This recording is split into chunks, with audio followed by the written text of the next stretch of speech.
Fisher News. I'm Camden Sheldon. And I'm Natalie O'Day. We have some great stories this week, so let's jump right into them. First, let's go outside in the sun to Molly Millette getting some basketball tips from Mr. T. Hello.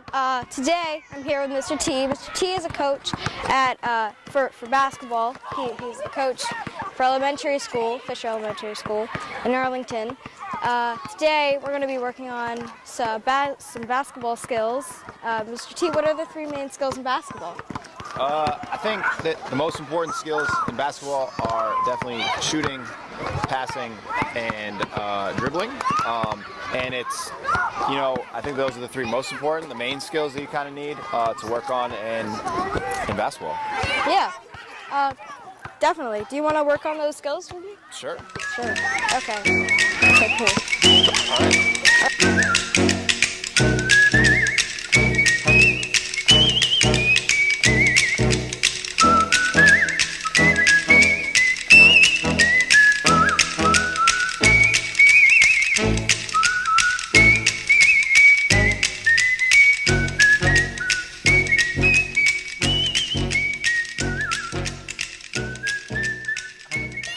Thank you, Mr. T, for working on these three main skills with me.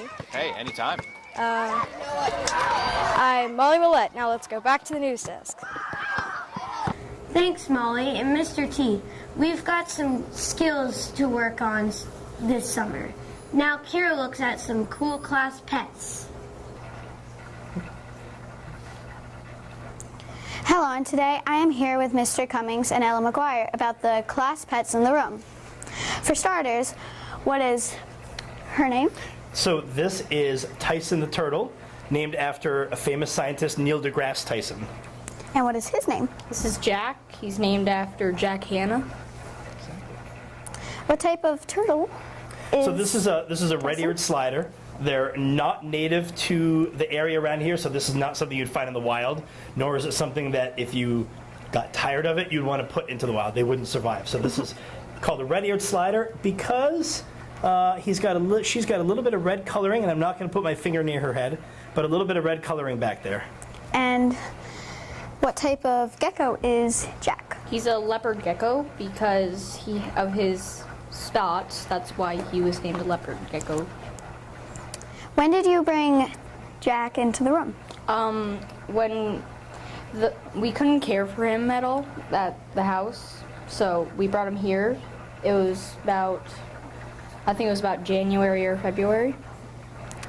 Okay, and when did you bring Tyson here? So Tyson came to us from Mrs. Ripley, who's a pre-K teacher, and her son had him for several years, and her son was sort of like in high school and doing other things, and was like, I don't really want a turtle anymore. So she thought that she would be a good addition to the classroom. So we've had Tyson for about 2 years now, I think.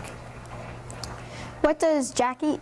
Jack eats mealworms and crickets, and he drinks regular water. Doesn't sound like anything I'd want to eat. And what does Tyson eat? So Tyson also likes mealworms, and little protein pellets that we get from Petco, but she really, really, really likes lettuce. The kitchen gives us lettuce scraps every couple days, and she will eat an insane amount of lettuce. Is there anything interesting or odd about Tyson? Not other than the fact, like I said, she's a red-eared slider, so she's got this red coloration on her head, and she's not from around here, so. And doesn't she like to eat fingers? She would probably take a good chunk out of a finger. She's an omnivore, and when I fed her in the past, there's something about these fingers that she is quite interested in. Is there anything odd or interesting about Jack? Jack's tail is humongous. That's all. And Jack can lose his tail too, Yes, I believe, if he gets scared. Yeah. As a defense mechanism, and it will grow back, though not quickly, and it's not a fun process for the creature. Yes. Thank you for answering my questions, Mr. Cummings and Ella. That's all the time I have today. Back to the news desk. Thanks, Kira. Definitely cool creatures right up there. And I don't mean Mr. C and Ella. Next up, Camden tells us about the 5th grade Harry Potter verse. Have you ever wondered what some books classes read? Well, my name is Camden Sheldon, and the 5th graders have been reading the novel Harry Potter, and I'm going to show you what they have been doing while reading this book. The hallway and classrooms of the 5th grade have been transformed into Hogwarts. This transformation includes the 4 houses, Gryffindor, Slytherin, Hufflepuff, and Ravenclaw. The 5th graders have been sorted into these houses. My house is Ravenclaw. In the houses, if a student does something good, such as turn in their homework, they will earn house points. But if they do something bad, like disobey the teacher's rules, they will lose house points. At the end of the school year, the house with the most house points will get the house cup. The 5th graders also made their very own wands, and the houses made their own house crests. Well, that's all my story. That's all my story about the 5th grade Harry Potter. Back to the news desk. That was a very magical time in 5th grade. Go Ravenclaw!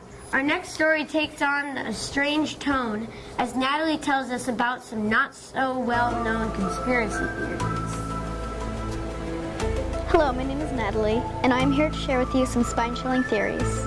Something that will make the hair on your neck stand up. Something that will make your skin rise into little bumps.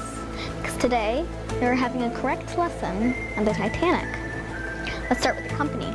They had lots of boats, one of which was a boat called the Olympic. The Olympic was a nice boat, but it was experiencing some difficulties. It was on the verge of working no more. Right before this revolutionary voyage, they decided to switch the two boats, this logo, so that all of these rich and famous people went sailing on the Olympic. The people of the company knew that the boat would sink, but they wanted that. They wanted to collect all of these people's insurance money. Want evidence? Portholes. The Olympic had 16 portholes, although the Titanic had 14. If you were to look up a picture of the Titanic setting off, it has 16 portholes. Wait a minute, let's rewind. Didn't the Titanic have 14 portholes? You guessed it. The Olympic had 16 and the Titanic had 14. I think that's it. There's still much more evidence for you. After the Titanic sank, a man named James Cameron went below the water to investigate if he could find the Titanic or any leftover ruins. He got a picture of the side of the boat. If you were to look closely at the photo, you would see the very letters M and P. But wait, the Titanic doesn't have the letters M and P, but the Olympic does. Around the time of the Titanic, many people were jobless and were desperate to work. There were so many jobs to be taken on the boat, but no one took them. Word had spread that the boats were switched and was going to sink for insurance money. These rumors kept people far away from the switcheroo boats. Not only did the jobless people not care to join the crew, a lot of rich and powerful people who had bought tickets for the Titanic were strangely hesitant to board that day and never showed up. One of the people was J.P. Morgan, a very wealthy man, but he never went on the Titanic. He claimed he was sick, but that very day the Titanic sank, the New York Times found him and his girlfriend out and about having fun. Do you think that someone possibly told him that the Titanic was going to sink? There was a very, very brave man named James Fenton that had worked on the ship and said on his deathbed that the Titanic didn't sink that day, the Olympic did. He survived that day of the sinking, although once he got to land, the government was waiting for him. They told him that they had heard the rumors and knew what he did. They told him that if he ever spoke to another soul about this, they would throw him in jail for the rest of his life. He never did tell another soul, until the day he died. Now it's time to go back to the news desk. But wait, as a little something to set you off about your day. Remember Neil Armstrong, the guy who landed on the moon? Now tell me, what is Neil A spelled backwards? All credit for this information goes to an awesome conspiracy theorist named Shane Dawson. Now it's time to go back to the news desk.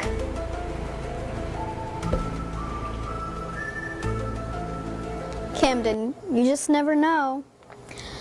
Let's go to Sam, who talks about the 4th grade trout project.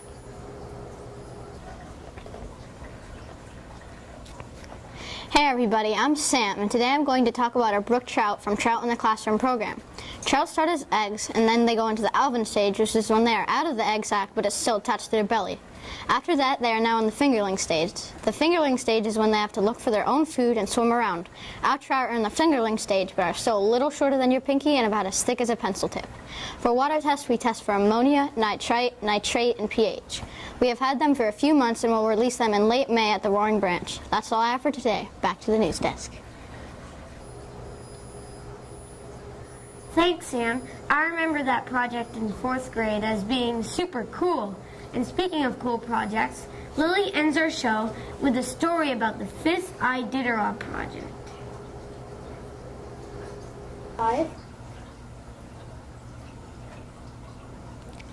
Hello, my name is Lily, and today I'm going to be talking about the last great race on Earth, the Iditarod. We are learning about the Iditarod in class. We all picked our mushers, learned the rules, and watched a show on the Iditarod. The Iditarod first ran in 1925. They called it the Serum Run to Nome. The goal was to get a medication from Anchorage to Nome. The trip was 1,000 miles. There was a dog named Balso who took his team on the final leg of the 1925 Serum Run to Nome. If you were to run the Iditarod, some mandatory items you would need are a sleeping bag, an axe, snowshoes, and a crock pot to melt snow or ice. If you were to use snow, you would need a lot of snow, so ice would be better if you could get it. Now that's all the time I have for today. Now back to the news desk.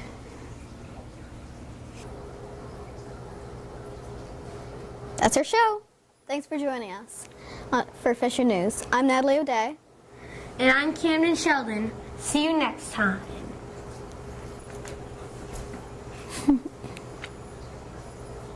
Sweet.